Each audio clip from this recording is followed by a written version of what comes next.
आज हम inter physics Kirchhoff का नियम तथा विद्युत परिपथ से संबंधित क्वेश्चन अटेम्प्ट करेंगे। सबसे पहले हम देखते हैं कि विद्युत सेल क्या होती है। Electrical cell. तो बच्चों, विद्युत सेल एक ऐसी डिवाइस होती है जो केमिकल एनर्जी को इलेक्ट्रिकल एनर्जी में चेंज करती है। अर्थात विद्युत सेल एक ऐसी डिवाइस है जो रासायनिक ऊर्जा को विद्युत ऊर्जा में बदलकर विद्युत परिपथ में आवेश के प्रवाह को निरंतर बनाए रखती है। विद्युत सेल का विद्युत वाहक बल शॉर्ट में बच्चों इसको EMF भी कहते हैं। तो विद्युत वाहक बल इक्वल टू होता है W/Q। W क्या होता है? सेल द्वारा दी गई एनर्जी अपॉन Q होता है आवेश। मात्रक हम देखेंगे इसका। एनर्जी का मात्रक बच्चों जूल होता है, आवेश का मात्रक होता है कूलम। तो विद्युत वाहक बल का यूनिट हुआ जूल प्रति कूलम, अर्थात 1 जूल प्रति कूलम बराबर होता है बच्चों 1 वोल्ट। शॉर्ट में ही इसको हम बता रहे हैं। डेफिनेशन इसकी बनाई जा सकती है। आवेश Q को किसी विद्युत परिपथ में ले जाने में किए गए कार्य W तथा आवेश Q के अनुपात को विद्युत वाहक बल कहते हैं, या सेल द्वारा दी गई ऊर्जा तथा आवेश Q के अनुपात को विद्युत वाहक बल कहते हैं। विद्युत वाहक बल का SI मात्रक जूल प्रति कूलम या वोल्ट है। इसके बाद बच्चों आता है विभवांतर, इलेक्ट्रिकल पोटेंशियल। तो विभवांतर बच्चों 2 बिंदुओं के बीच निकाला जाता है।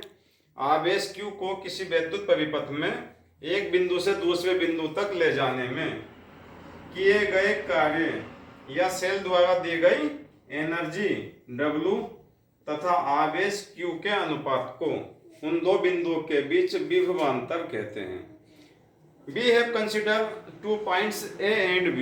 माना हमने 2 बिंदु A तथा B हैं, तो आवेश Q को बिंदु A से बिंदु B तक ले जाने में किया गया कार्य या दी गई एनर्जी W है तथा आवेश Q है। इन दोनों के अनुपात को हम बिंदु A तथा B के बीच विभवांतर कहते हैं। मात्रक इसका भी बच्चों जूल प्रति कूलम या वोल्ट ही होता है। अब बात करते हैं बच्चों हम किरचॉफ के नियम की। किरचॉफ का नियम। तो बच्चों, किरचॉफ ने विद्युत परिपथ से संबंधित 2 नियम दिए। नियम नंबर 1 है बच्चों किरचॉफ का संधि का नियम। संधि का नियम। किसी विद्युत परिपथ में किसी भी संधि पर मिलने वाली समस्त धाराओं का बीजगणितीय योग 0 होता है, अर्थात सिग्मा I = 0। यदि किसी संधि पर विभिन्न धाराएं ज्वाइंट होती हैं तो उन सबका बीजगणितीय योग बच्चों 0 होगा। इसे हम दिखाएंगे सिग्मा I = 0 या समेशन I = 0। हम जानते हैं बच्चों धारा I = Q/T होता है। तो बच्चों I के स्थान पे Q पुट कर देते हैं। Summation Q/T = 0। This is implies that summation Q = 0। तो बच्चों किरचॉफ का पहला नियम किसके संरक्षण पर आधारित है? हम देख सकते हैं कि समेशन Q = 0, अर्थात किरचॉफ का पहला नियम आवेश संरक्षण के नियम पर आधारित है। किरचॉफ का पहला नियम आवेश संरक्षण के नियम की पुष्टि करता है। आवेश संरक्षण के नियम पर आधारित है।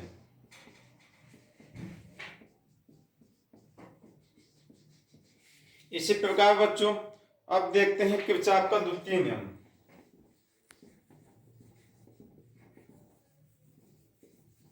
किरचॉफ का द्वितीय नियम, इसे बच्चों बंद पास का नियम भी कहते हैं। बंद पास का नियम, इसके अनुसार बच्चों किसी विद्युत परिपथ में प्रत्येक बंद पास के विभिन्न खंडों में बहने वाली धाराओं तथा उनके संगत प्रतिरोध के गुणनफल का बीजगणितीय योग उस पास में लगने वाले विद्युत वाहक बलों के बीजगणितीय योगफल के बराबर होता है। अर्थात summation I R is equal to summation E. तो बच्चों आई आपकी धारा हो गई, आर उसके सापेक्ष रेजिस्टेंस हो गया, ई सेल का विद्युत वाहक बल हो गया, समेशन उनका योग हो गया। देख सकते हैं बच्चों, समेशन आई आर माइनस के समेशन ई इक्वल टू 0। तो समेशन आई आर माइनस के ई इज इक्वल टू 0। बच्चों हम देखेंगे एक फार्मूला होता है V equal to E minus I R. तो बच्चों हम देखेंगे समेशन माइनस से मल्टीप्लाई कर दे इसमें हम, तो बच्चों ई माइनस के आई आर बन जाएगा is equal to 0। Summation E minus I R के स्थान पे बच्चों बी पुट कर देंगे हम, समेशन बी इक्वल टू 0। चूंकि बच्चों हम जानते हैं विभवांतर बी इक्वल टू होता है W अपॉन Q, तो this is implies that sigma B के स्थान पे बच्चों W अपॉन Q पुट कर देंगे equal to 0। This is implies that sigma W equal to 0, जहां W सेल द्वारा दी गई एनर्जी, सेल द्वारा दी गई एनर्जी।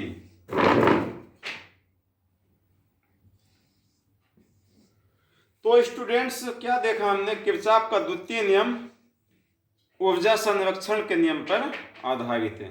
इस नियम की पुष्टि हो जाती है। किरचॉफ का द्वितीय नियम ऊर्जा संरक्षण के नियम पर आधारित है। तो ऊर्जा संरक्षण एनर्जी कंजर्वेशन नियम की पुष्टि हो जाती है किरचॉफ के द्वितीय नियम से। तो बच्चों किसी को भी कोई डाउट है तो सीधे सीधे इसमें हम वीडियो में देख सकते हैं। आपकी कोई भी डाउट है, कोई क्वेश्चन है, सीधे सीधे आप पुट अप कर सकते हैं, समस्या का समाधान किया जाएगा। पहले ही हम न्यूमेरिकल देखते हैं।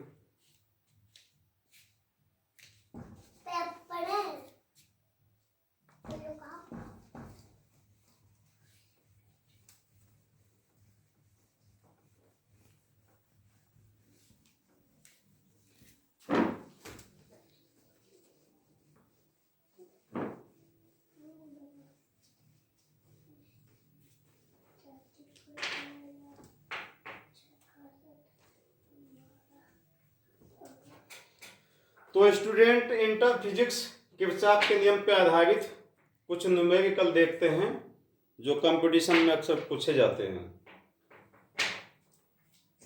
ये एक विद्युत परिपथ दिया गया है। इस परिपथ में कितनी धारा प्रवाहित होगी तथा सेल के सिरों के बीच कितना विभवांतर उत्पन्न होगा, उसे हमें ज्ञात करना है। तो बच्चों देख सकते हैं ये हमारा परिपथ नंबर 1 हो गया और ये परिपथ नंबर 2 हो गया। तो देखेंगे बच्चों हम बंद पास C D E H C में किरचॉफ के द्वितीय नियम से, किरचॉफ के द्वितीय नियम से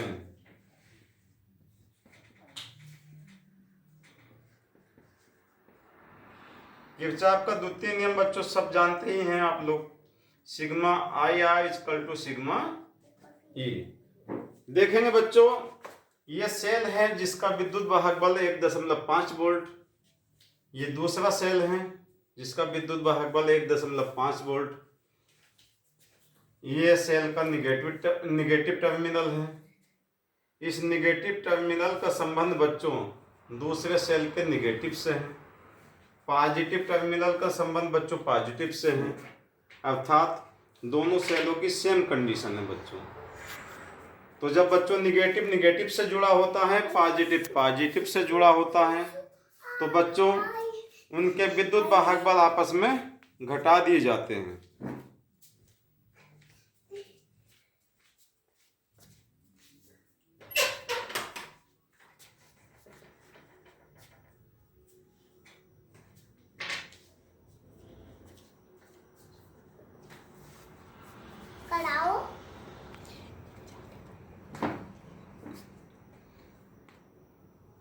तो बच्चों देखेंगे इसमें हम माइनस टर्मिनल का संबंध माइनस से है, प्लस का प्लस से है, तो दोनों विद्युत वाहक बल आपस में घट जाएंगे। तो देखते हैं बंद परिपथ नंबर 1 में इस सेल से ली गई धारा बच्चों I1 है। I1 इंटू R का मान बच्चों यहाँ पे 1.5 ओम है। I1 इंटू 1.5, चूंकि बच्चों सेम कंडीशन है तो यहाँ घट जाएगा, माइनस आ जाएगा। अब यहाँ पे द्वितीय सेल से ली गई धारा बच्चों I2 है। इसके सापेक्ष रेजिस्टेंस है यहाँ पे 0.5 इज इक्वल टू, यहाँ सेल का विद्युत वाहक बल बच्चों 1.5, दूसरे सेल का विद्युत वाहक बल भी 1.5, दोनों के सेम टर्मिनल जुड़े हुए हैं बच्चों, इसलिए आपस में इनको घटा दिया जाएगा। I1 into 1.5 minus I2 into 0.5, 1.5 से बच्चों 1.5 हमने घटाया, शून्य आएगा। I1 इंटू 1.5 बच्चों दाएं पक्ष में ले गए इसको हम, I2 इंटू 0.5। बच्चों देखेंगे I2 की वैल्यू यहाँ से बच्चों हम फाइंड कर लेते हैं, 1.5 I1 अपॉन 0.5। तो बच्चों डिवाइड कर देंगे इसको हम, ये 3 बार डिवाइड हो जाएगा, 3I1। I2 equal to 3I1, इसको मान लेते हैं बच्चों समीकरण नंबर 1। अब बच्चों बंद पास नंबर 2 में देखते हैं हम किरचॉफ के नियम से summation IR is equal to summation E की सहायता से। सेल से ली गई धारा बच्चों I2 है, रेजिस्टेंस 0.5,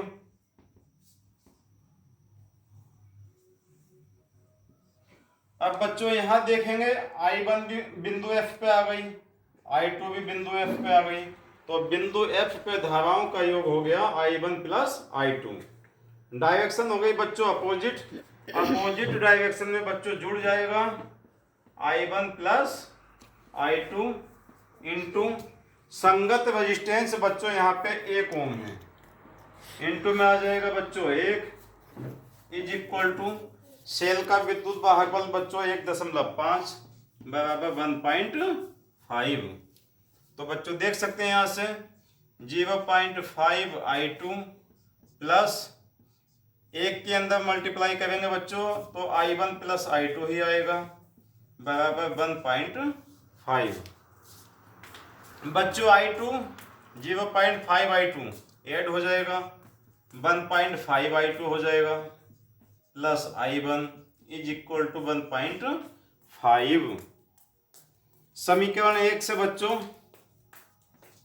समीकरण 1 से I2 का मान रखने पर, I2 का मान रखने पर तो बच्चों ये आ जाएगा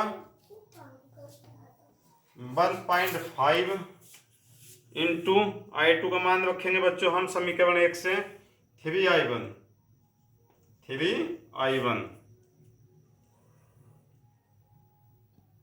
plus I1 is equal to बच्चों 1.5।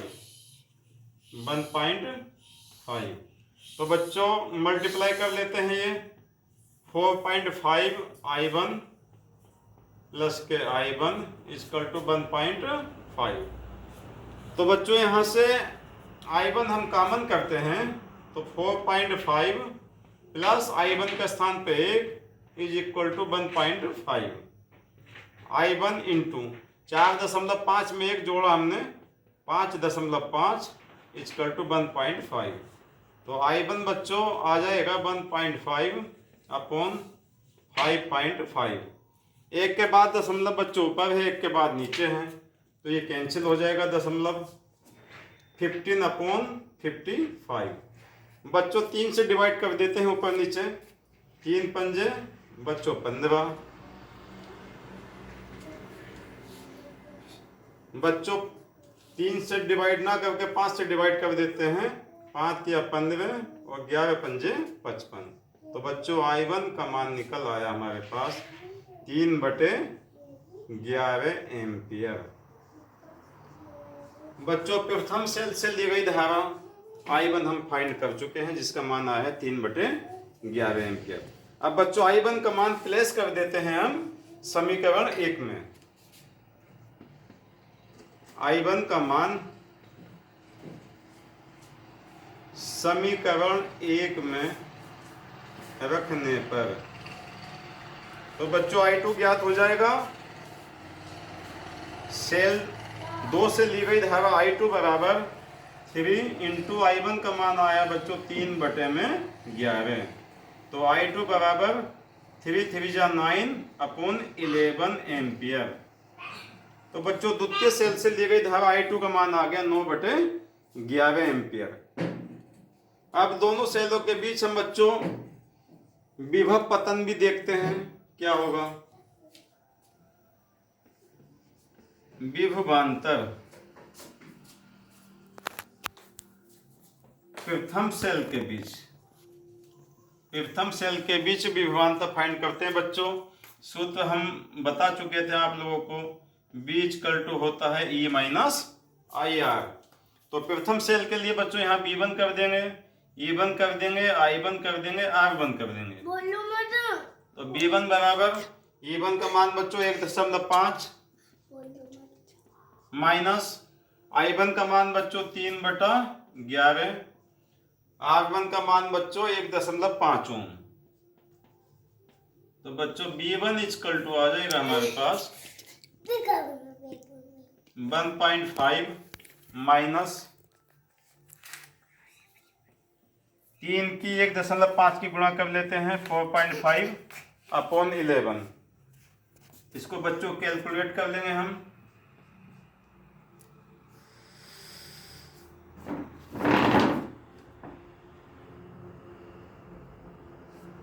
तो बच्चों कैलकुलेट करने के बाद ये 12 अपॉन 11 वोल्ट आ जाएगा। यही हमारा बच्चों आंसर है। इसी तरह द्वितीय सेल के बीच भी हम बच्चों निकाल सकते हैं। फार्मूला वही हो जाएगा बच्चों, B2 is equal to E2 minus I2 R2 की सहायता से B2 हम फाइंड कर सकते हैं। तो बच्चों वीडियो पसंद आए तो लाइक करना, सब्सक्राइब करना। कल के वीडियो में फिर हम इससे संबंधित कुछ क्वेश्चन देखेंगे बच्चों।